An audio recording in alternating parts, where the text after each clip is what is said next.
How large a failure is this for Bill Ford?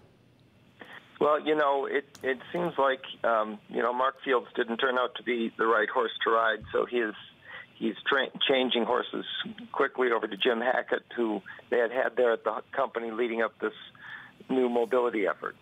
There seems to be decisive history at Ford. They're the one company that didn't go bankrupt. I know they take great pride in that. It was Alan Mulally grooming Mark Fields. What is the linkages here to the tenure of Ford One and Mr. Mulally?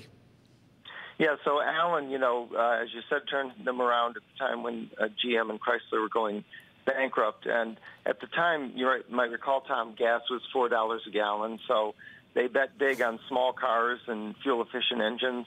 Well, here we are today with low gas prices and SUVs are selling. So their lineup really is out of sync with the market, and that's one of the things that's bringing down Mark Fields. Let's go to the financials right now, Keith Naughton. The idea that Mary Barra is getting it done with cost-cutting. What I noticed in 24 months, a combined $24 billion of free cash flow at Ford Motor. Is this what they want here is a new Ford that distributes cash to shareholders, or is it to be more like Generous Motors?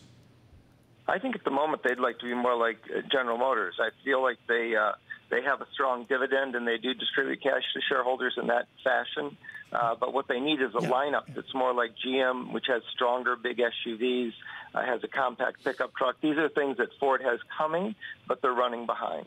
Oh, they're running behind. Let's bring up the chart to show you how they're running behind. The red circle is very simple. For those of you on Bloomberg Radio London, real simply, the red circle is where Mark Fields took over in 2014, and down we go. Keith Naughton, come on, it's got to be about use of cash. Does Ford Motor have the use of cash to support the stock while Mr. Hackett turns the ship around? Yeah, I think they have a solid balance sheet. This isn't like it was back in 2008 and 2009. So what they need to do is make the right bets on products today while still trying to figure out what tomorrow will hold. At the moment, some of the analysts feel like their approach to, the driverless future and the electrified future is a little scattershot, and they need to have a more consistent plan like Mulally did for turning around Ford. Right now, they haven't communicated that consistent plan very well.